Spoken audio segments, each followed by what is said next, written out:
Jump, magic jump, jump, magic jump. That magic jump on me. Slap that baby, make 'em free.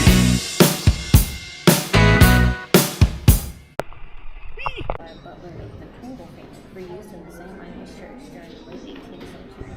The Carolina Art Association inventory lists this piece as armchair of Pringle Butler, who made it himself to use at St. Michael's as he did not like the backless benches assigned to servants.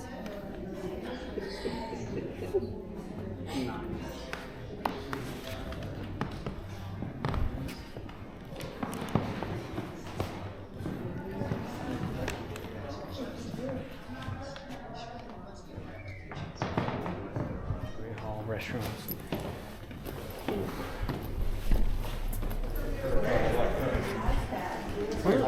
Will there be time to go upstairs after our tour? I'm sorry? Will there be time to go upstairs after our tour? Oh, yeah, absolutely. Okay, cool. We close at 5, but it's kind of a soft close. We still give you plenty of time to go through.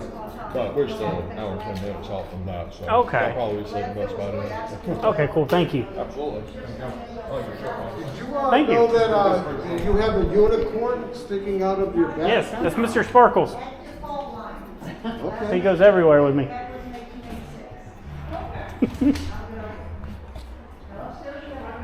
Oh, I was recording that. I did not mean to.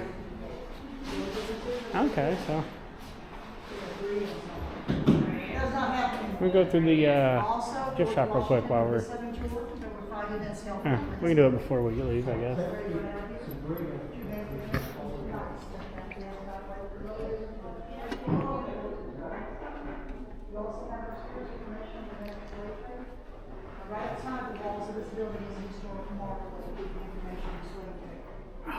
Hey, we do got to go upstairs one room.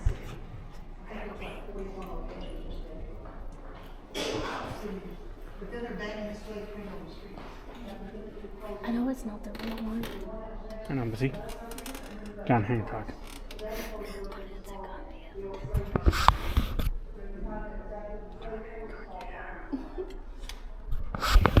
it. See, hold and center right on the front. That is so cool. We're going to seal the Declaration of Independence. Let's get a pee. Quick. Oh. There we go. Here's the Constitution. Huh? I'm gonna sit format while you do that. Okay, here.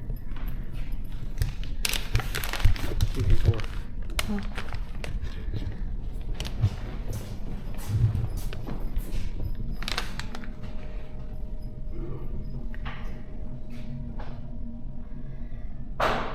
The Bill of Rights. Let's see what else we can get into while we're alone.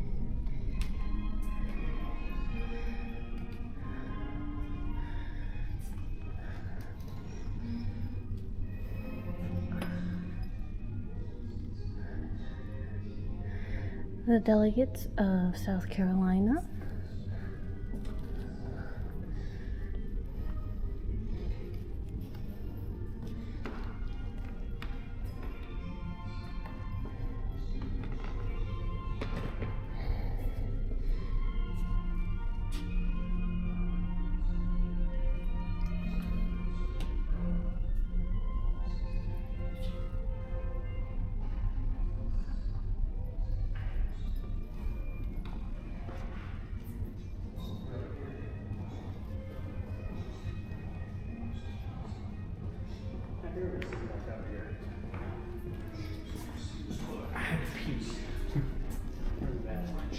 Forces captured key British redoubts and sealed the siege lines. After 3 weeks of siege operations, Cornwallis capitulates on October 19, 1781.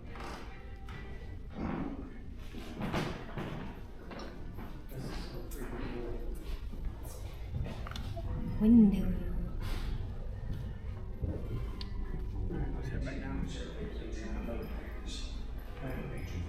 Okay.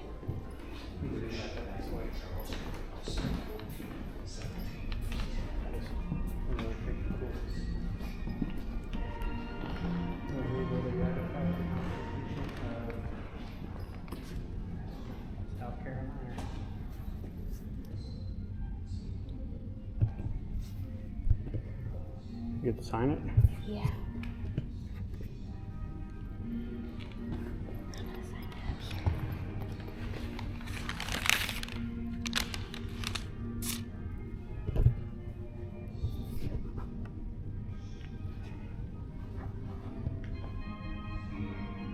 You got 5 minutes.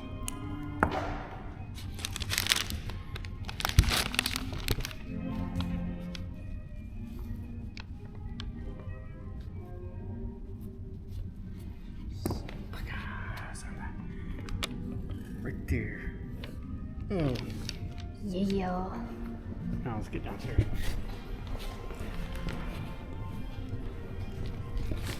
We're still not very good at this. Trying that. You can watch us walk. I don't think the elevator. Ew. Ew. The flag. That's cool.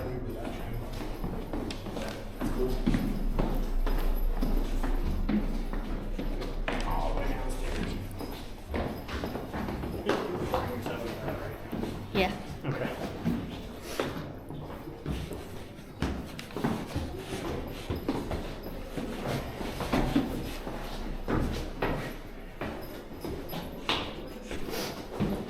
Nice.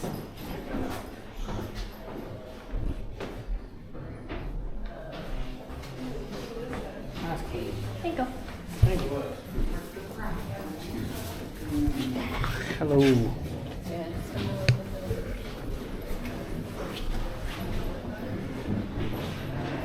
Are we supposed to wait for people?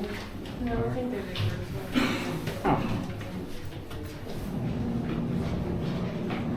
Damn it.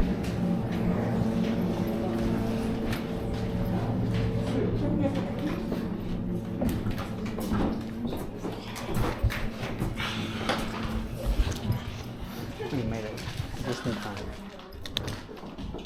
Charlestown officially becomes Charleston. Yes. I always wonder what day it was. I knew it was after the Revolutionary War. I didn't realize it was that much after it. Yeah, because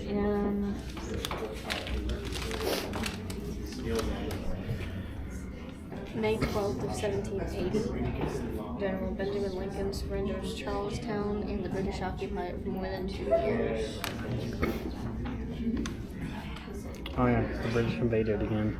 And then War of 1812. August 4th of 81, the Revolutionary leader Colonel Isaac Hayne is hanged by the British. And then the British eventually get defeated, and Charlestown becomes Charleston. And then the war ends.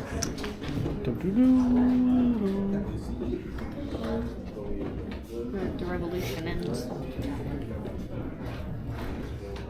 Yep.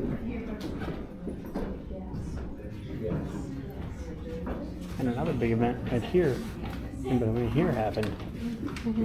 What was that?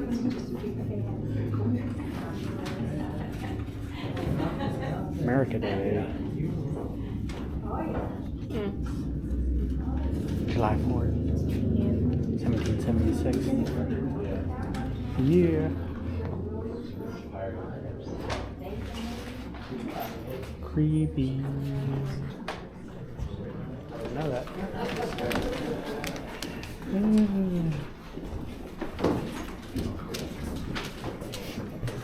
So my name is Barry, and I'm going to be your tour guide. Welcome to Charleston. Welcome to the Exchange Provost Dungeon building. In 1669, King Charles II of England sent out 3 ships. They stopped in the Caribbean, primarily in Barbados. They picked up plantation owners, they picked up cargo, they picked up seeds, they picked up enslaved people. They found their way in 1670 to the Carolinas. Carolinas in those days stretched from Virginia to St. Augustine, Florida, west to California. And although King Charles II didn't own this land, he took it upon himself to distribute it among 8 of his friends, 8 lords proprietors. The one receiving what is Charleston today was the Earl of Shaftesbury, Sir Anthony Ashley Cooper. So Charleston's a peninsula surrounded on 3 sides by water. The Ashley River, the Cooper River, the Atlantic Ocean. That's how Charleston was born. Now welcome to the Exchange and Provost Dungeon building. This building was the last building built by the British before they left Charleston. It goes back to 1771. Third most important colonial building in the country behind Faneuil Hall in Boston and Philadelphia's Independence Hall. Originally designed as the Customs House, over the years it has become City Hall, then a post office. Today it's a museum.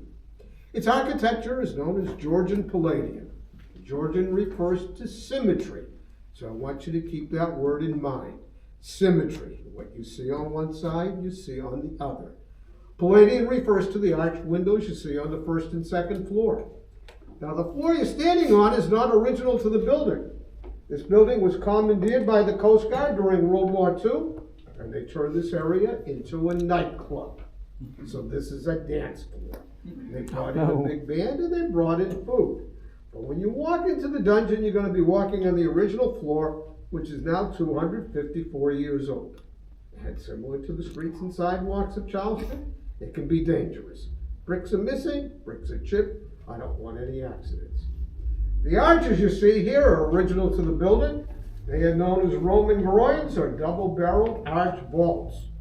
They have been through fires, through bombardments, through an 1886 7.3 magnitude earthquake that did more damage to brick buildings than it did to wooden buildings. They've withstood all. Be careful, don't bump into them, don't bang your head, or you'll do more harm to yourself than you'll will to them. Let's go into the dungeon.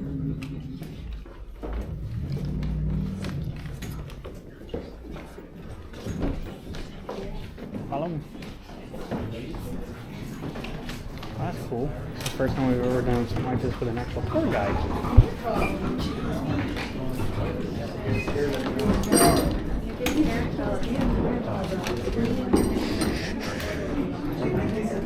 Let's move this. Oh, yep, now we're in original.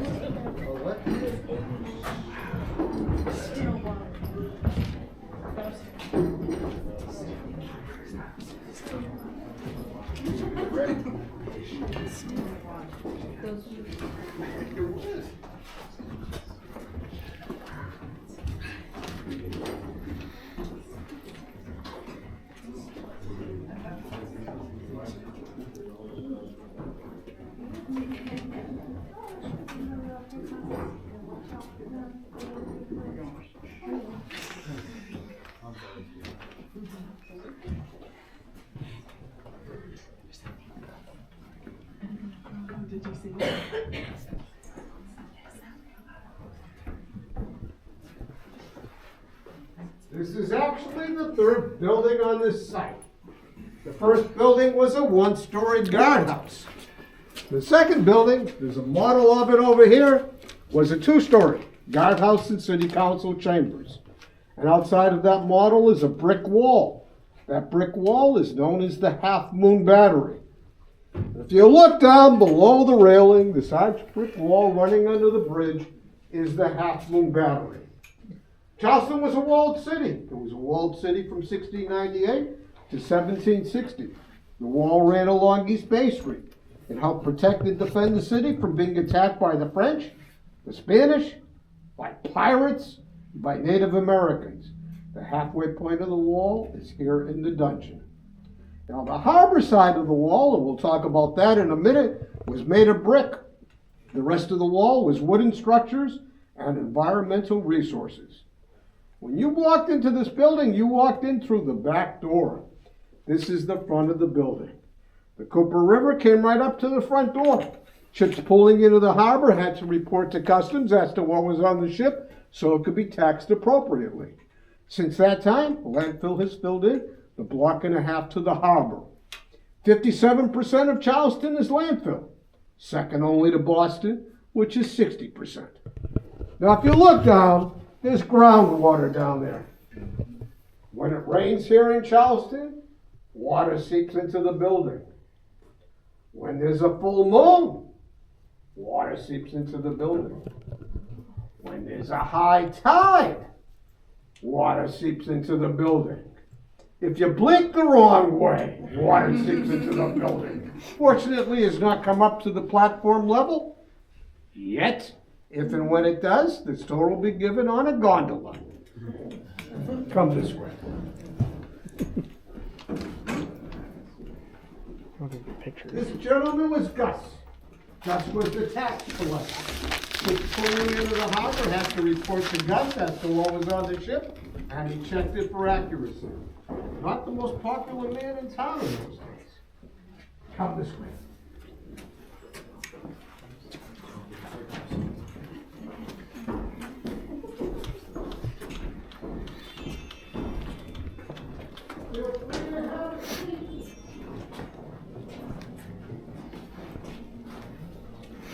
That's the Watchtower House.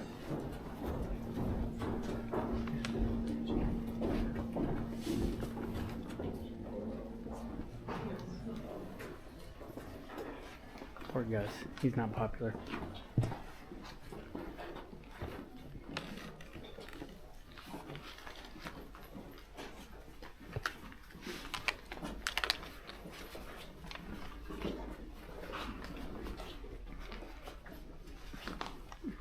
Plenty of seats. Another bench over here. Bench over there. A couple of buckets over there.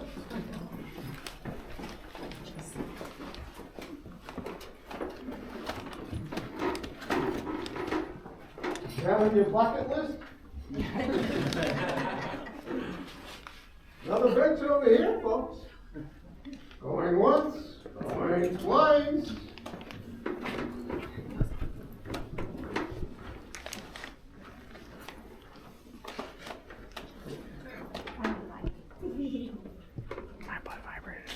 So let us go back in time. Let us go back to 1773. And at that time, England was taxing and putting tariffs on anything that came into the colonies. And a group in Boston was formed called the Sons of Liberty.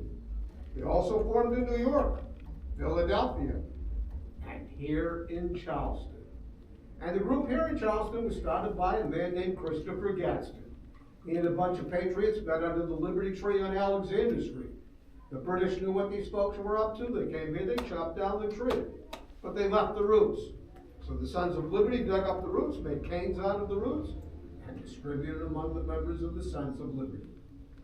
The Sons of Liberty in Boston boarded ships, took cargo off the ships, and dumped it in the ocean.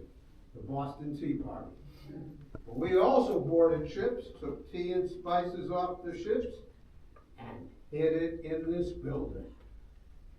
Now, 1776, Philadelphia, signing of the Declaration of Independence. Charleston was fortunate to have 4 people sent to the Second Continental Congress. Edward Rutledge, 26 years old, the youngest signer of the Declaration. Arthur Middleton, Thomas Lynch, Thomas Haywood. The British were not happy with its colonies declaring independence and declared war. In preparation for the war, we took the tea and spices out of this building, sold it on the streets, and used that money to buy weapons. And we identified a man named Colonel William Moultrie to oversee military operations. Dad Ramsey. And the first thing he suggested was to build a fort 2 miles up the Cooper River on Sullivan's Island to be named Fort Sullivan. And as they started building the fort, he heard that 9 British warships were on their way to Charleston. So they didn't have a chance to complete the fort. He cut down the palmetto trees, part of our state flag today, put the trunks of the trees against the banks of the fort. And when the British warships came into the harbor, they started lobbing cannonballs at the fort. And those cannonballs got lodged in the tree trunks. So the Patriots climbed the tree trunks, took the cannonballs out, and shot them back at the British. They sank 2 British warships. Some more got mired in a sandbar. So the British go back to England. They're gonna return. They're gonna return with a vengeance. Now Colonel Moultrie is promoted to General Moultrie, and in honor of his victory, they renamed Fort Sullivan to Fort Moultrie. Now in those days, you could keep a small amount of gunpowder in your home. Anything over a small amount had to be stored at the powder magazine, 79 Cumberland Street, 4 blocks from here. The oldest public building in the state of South Carolina, dating back to 1713. General Moultrie was concerned that if the British were to return, lob a cannonball at the powder magazine, this whole area would be blown to smithereens. So he suggested to the citizens of Charleston that in the middle of the night, barefoot, they bring whatever gunpowder is in the powder magazine into this building. And the reason he suggested barefoot was in those days your shoes were 2 cobbled pieces of leather with hobnails sticking out. Given the streets and sidewalks of Charleston, if you were born like this, you could have created a spark which might ignite the gunpowder. So we had 7 tons, 14,000 pounds of gunpowder brought from the powder magazine into this building. Then he had a trench built, and he had the gunpowder put in the trench. And then he put up a fake wall. Now after the war, he suggested that the gunpowder be returned to the powder magazine. Of the 14,000 pounds, 4,000 were taken by the ground war. They were able to salvage 5 tons of 10,000 pounds. Now in those days, Charleston was the wealthiest colony in America. And what drove Charleston's economy were 3 major items: rice, indigo, which is blue dye, and Sea Island cotton. Plantation owners from Barbados, enslaved people from Barbados, from Africa, and the West Indies knew how to cultivate rice. They knew how to control tides. They knew how to build dikes and dams. So what began as 5 tons of exportable Carolina gold rice in 1698 grew to 104 tons by 1850. The second economic wheel, a 16-year-old young woman by the name of Eliza Lucas, who later married into the Pinckney family, was overseeing the plantation for her parents, who were overseeing the plantation in Barbados. Father sends her some seeds. Said, plant these seeds, see what happens. Took 3 years for them to flower, and during this time she learned the process of making indigo. The building of 3 vats, the last one being the drying out vat, allowing the material to be turned into cloth. Now this fell by the wayside because the country of India was able to make a better quality indigo at a much cheaper price. The third economic wheel, Sea Island cotton, much longer and finer strands than regular cotton. This drove the economy until the boll weevil came to town. These items, other goods and commodities, were sold right outside this building, along with the trading and auctioning off of enslaved people. This became a concern to city authorities in 1856 due to traffic. So they put a stop to the trading and auctioning off of enslaved people. And in that same year, 1856, the old slave mart on Charmer Street was built, lasting until 1865, when the 13th Amendment to the United States Constitution, the Emancipation Proclamation, made slavery illegal. Now the British return in 1780. They blockade the harbor. They have troops throughout the city. And they claim this building as their headquarters. And in the 2.5 years that they occupied this building, they never knew that gunpowder was back. And the reason for that, they were not familiar with Georgian architecture. Had they been familiar with the term, they would have realized that that wall was not symmetrical to any other wall in this area. And when they occupied this building, they believed what they needed at the time was a provost. And the word provost in those days referred to a military prison. But they didn't need all this space. So what they did was they took goods and commodities, piled it from the ceiling of this arch down to the floor. That white wall didn't exist at the time, nor did these wooden platforms. They did the same thing at that end. So this whole middle area became their provost, their jail, their dungeon. And they stationed guards at both ends. And at no time were there more than 50 people being held here. The first prisoners were British soldiers who were insubordinate and publicly drunk. The second group of folks were patriots who refused to sign a loyalty oath to England. But they were only held here for a couple of days, brought upstairs, set down in St. Augustine because the British had defeated the Spaniards and owned a prison in St. Augustine. The third group of people being held here, men and women of Charleston who were convicted felons. There were no separate facilities for men, no separate facilities for women. There were no cells. They were shackled. They slept on the floor. The only bit of hygiene available to them was chamber pots. The British guards felt sympathetic toward them, so they brought in bales of hay and bales of straw for them to sleep on. And what they didn't realize at the time was the humidity in this building in the middle of summer, the cold during the winter. Those bales of hay and straw brought vermin. And with vermin comes disease. Men, women, and children of Charleston were dying at the time of cholera, malaria, yellow fever, and smallpox. Multiply that tenfold in this building. Now, there's a set of stairs. You can take a look at the powder magazine, help yourself. And after that, we're going to go over here and talk about some books.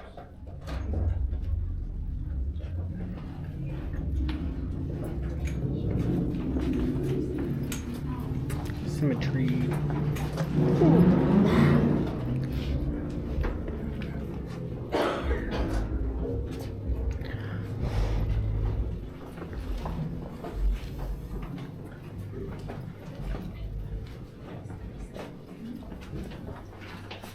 Really freaking cool. So much history.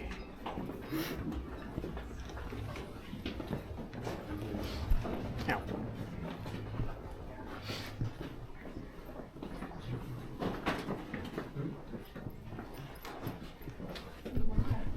So cool.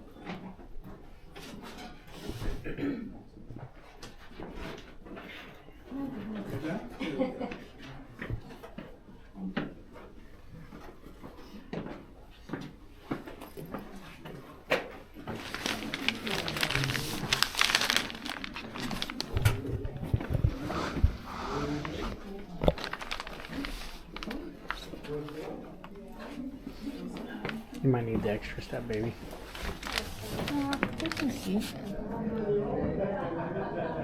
That's freaking cool.